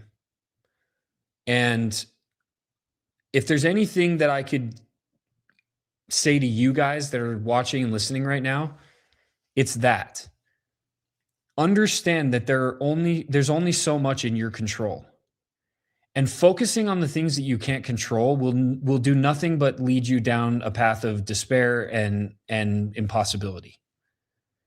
And that's not what God wants. For those of you that believe in God, I know that's not what you want.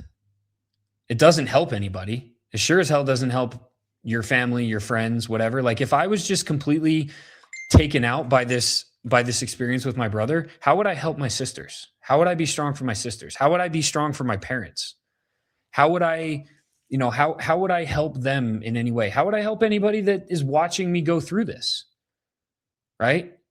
I do believe that, and I hope that one day I don't hope that somebody goes through this, but I hope that if somebody were to go through something like this, one day they would potentially look at, back at what I'm saying right now and remember this, and that it would help them.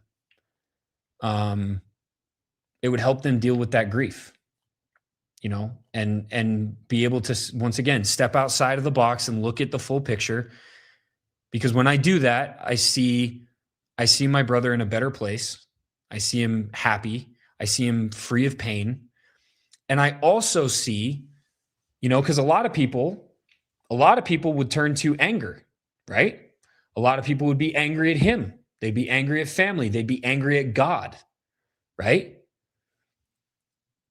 And yet I was able to step outside of that. And I was never once angry at God. I never once said, why God? Why now? Why this? Why that? That didn't even cross my mind, because I know why it happened. And it didn't happen because of God. It happened because of the evil that exists in this world. It happened because of all the evil influences that have caused all of the things that eventually took my brother out, and all the things that are continuing to fight against us.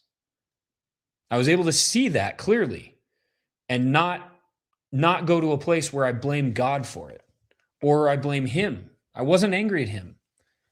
I was sad, but I wasn't angry at him, because he, like I said, I cannot imagine going through what he went through. And anyway, I don't know if any of this is making sense. I'm probably just rambling at this point and like unloading on you guys, but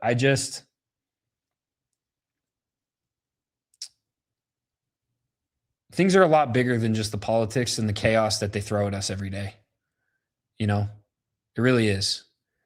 And, the more that we this is why I constantly say, be aware, but not consumed. You need to be aware of what's going on. And I will always help with that. But you cannot allow yourself to just be completely consumed by the awareness of the evil. You have to also do the things in your life and consume the content and the messages that counteract that evil and that build you and make you stronger to be able to counteract that evil. And I'll be honest, that's kind of my litmus test for the people that I listen to, the people that I follow, the people that I look up to. I look at some of these other creators and they're not doing any of that. All they're doing is spewing awareness of chaos and evil. None of them talk about being better people. None of them talk about being better fathers, better wives, better moms, better dads. None of them talk about, how we can truly be better people. None of them, most of them, I would say maybe some of them, but most of them don't talk about how to be physically fit or how to be more healthy. No, it's just constant chaos and divide and hatred and drama. You have to have both things. If all you have is the one, then all you're going to ever feel is the things that the chaos and the drama and the evil and all of that induces. And it's not good. It's not good feelings. And I've said this many times. It's sad that when content is created, like if I were to make a reel and I were to say the things that I'm saying right now, that reel would get like no views, which is really, really sad because that's the stuff that actually matters. That's the stuff that's actually really important. All this other stuff, again, it's important to be aware, but it's not actually important in the grand scheme of things. Not when it comes to all the things that we're talking about. You know. I don't know if that makes sense. I hope it does. Either way, I appreciate you guys for listening to me ramble on about this. You know, I will say this though. I will say this. I don't know if I should say this. Yeah, I will. I grieved longer than Erica Kirk. Too soon? Anyway, I really appreciate you guys. Thank you so much for the kind messages. Thank you for, by the way, if you message me on Instagram, I'm sorry. There's zero chance that I can respond to every single one. There's so many messages and I appreciate every single one of you guys. Thank you so much. And you know, it's really cool. It's really cool to have a community like this. It's really cool to feel your support. All of it. It really makes a difference, guys. Just so you know, all my boys that are in here from the Modern Exodus, guys, appreciate you. I have the flag sitting right here. I'm about to put it on the wall actually for the podcast. Really appreciate you guys. And Digger for Truth, I'm sorry for your loss. Hopefully what I've said has helped a little bit, gives you a little bit more perspective.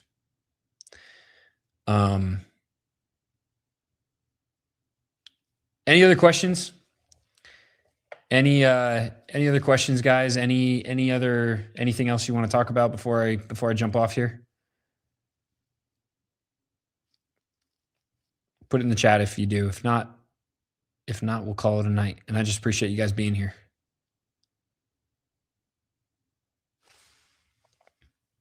Thanks, guys. Tammy, appreciate it. Corey, thanks, bro. All right.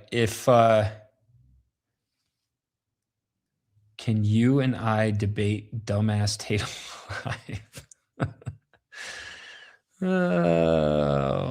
I don't know. What do you mean debate? Like we wouldn't, if you think he's a dumbass, so do I. I don't know what we'd be debating. What would we be debating? How big of a dumbass he is?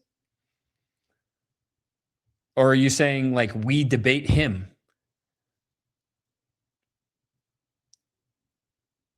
Because I'll tell you this, he will not debate me.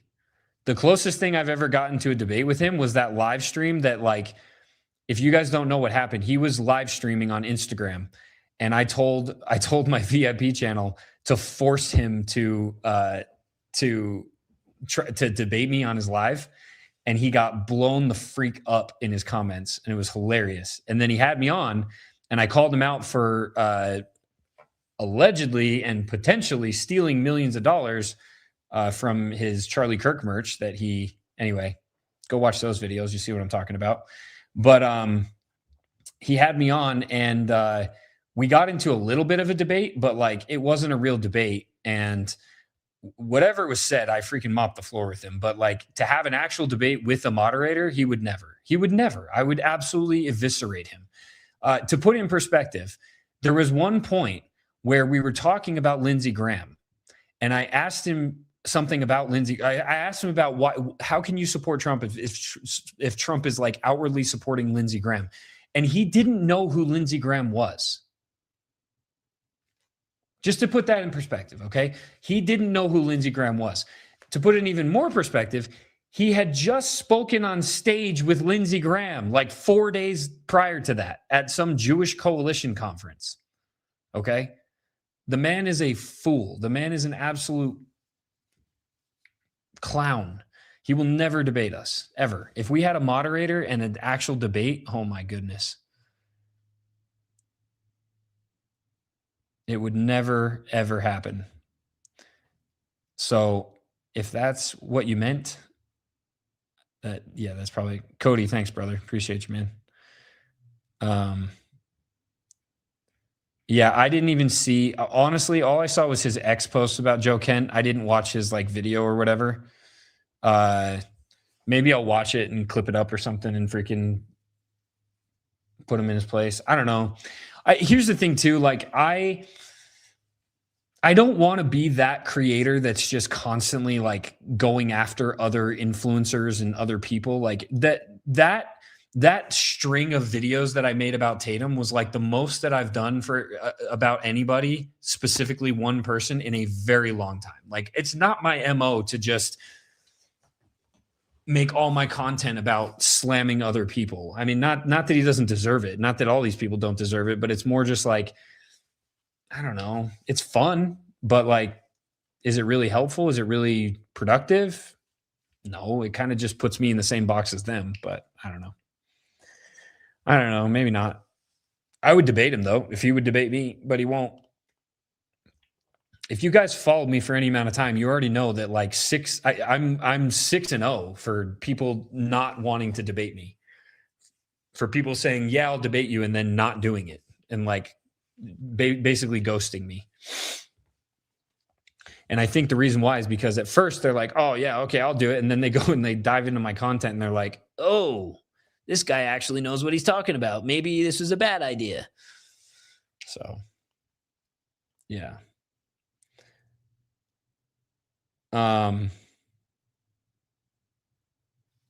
Yeah, man, of course. Any other questions?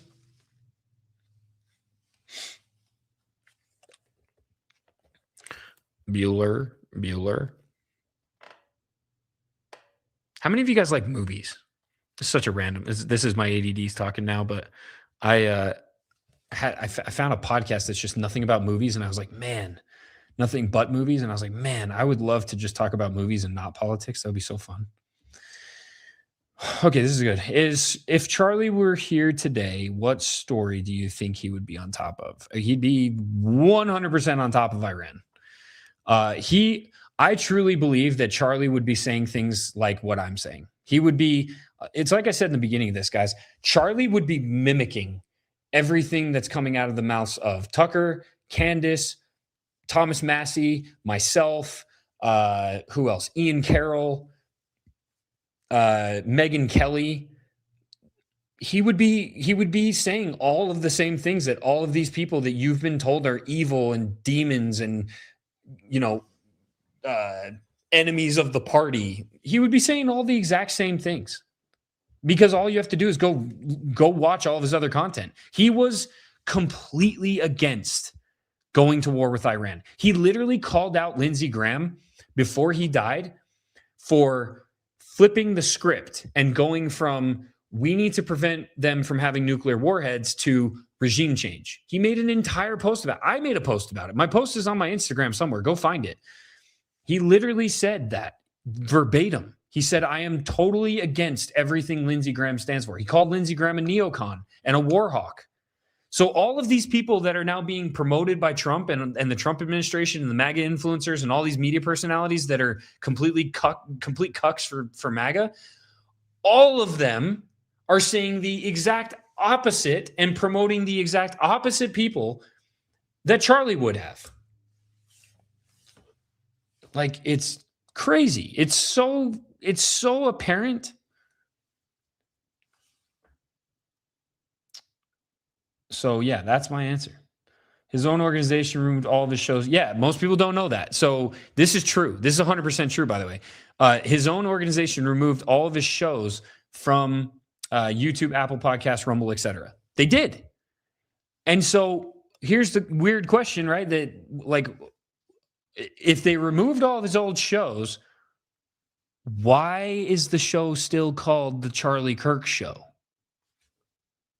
Is that not, am I the only one that thinks that's weird? Like, it's a little weird that they just kept his name and kept his studio all the same, but they got rid of all of his original content from before.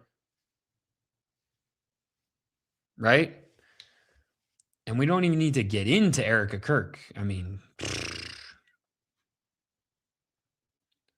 But yeah.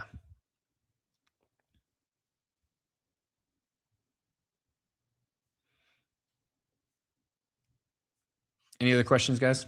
What else? That was a good question. That was a good question, though. That's the truth. That's truly what I believe.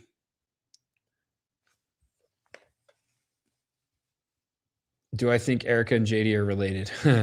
I don't know. At this point, I wouldn't like count anything out at this point. I mean, it's absolutely possible. Maybe. But I will tell you that I think they're going to run. For sure. I think the Kirk Vance ticket is 100% real.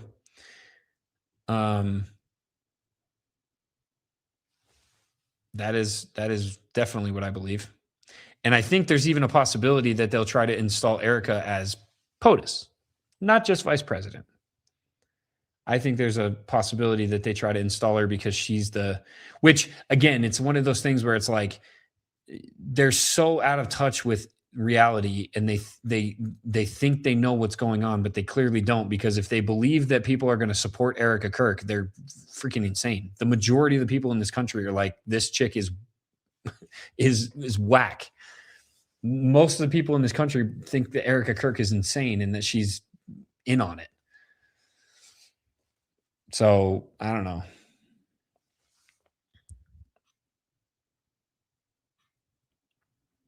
All right, guys, I'm going to go ahead and call it. Before I do, if you haven't yet, please subscribe to my YouTube. Please go follow me on Instagram, on X. Instagram and X is iWenster. My YouTube is The Ian Wentz Show. And if you were listening to my spiel about the modern Exodus and about men and everything, go join it. There's a free tier that gives you access to the group chat. But the free tier gives you that. It gives you access, okay? There's a paid tier. It's only $50 a month. And believe me when I tell you, all the guys in this group will tell you that is far less than what we could charge for what we're doing. But it's got to be something to help us actually operate it, because it's not just a group chat. It's a business. It's a physical organization. We just had our first meetup, our retreat. We did a gun range. We did stop the bleeding training. We had a full weekend together. And that is participation. So the free tier gets you access. The paid tier gets you participation. And so it just depends. Do you just want access? Are you in a place to just have access? Because I understand not everybody's in a place to be able to pay, and that's okay. That's totally fine. We still want you to be a part of it. But if you're in a place to actually be able to invest and be able to participate, then that part's for you. If not, it's okay. We still want you to be a part of it. So go join. The link is in my bio or all over my page. And we'd love to have you guys there. Awesome, Corey. Love to have you. I addressed this. Okay, so I addressed this earlier about the women thing. Okay. So again, I'm just going to say it really quick. I am not qualified to lead a women's group. Okay. And I'm not building a community for women. I'm building a community for men, because if we want a fighting chance in hell to actually turn things around or to actually make a difference in this country, we need to build men. We need to be strong men. We need to build a massive group, a big network of strong, connected, capable men. That's not discrediting the women. That's not discounting all of you guys. You guys are amazing. But I'm not qualified to run a group like that. And so what I always tell everybody is build it. Go build a group. There are tons of women that are looking for it. The other thing I will tell you is that if you want to participate or you want to help with Modern Exodus, we did set up a donation portal that you can donate to and help us that way. If you want to donate to the Modern Exodus, just message me on Instagram. Message me donation in capital letters, and then I'll try to find you and I'll send you a link for the donation portal. And that's how you can help us there. It will go towards retreats, events, and also helping less fortunate men who, need the help as well. So that's something you can do as well. All right. Okay. I'm going to go ahead and call it a night, guys. I appreciate you guys being here with me. Thank you so much for all the support. As always, I appreciate you guys. Thank you for listening. Thank you for just thank you. Thank you for being this community, being so strong, being willing to stand up against the evil. And we got a lot more work to do, guys. So thank you so much. Hope you guys have an awesome night. I'll see you next time.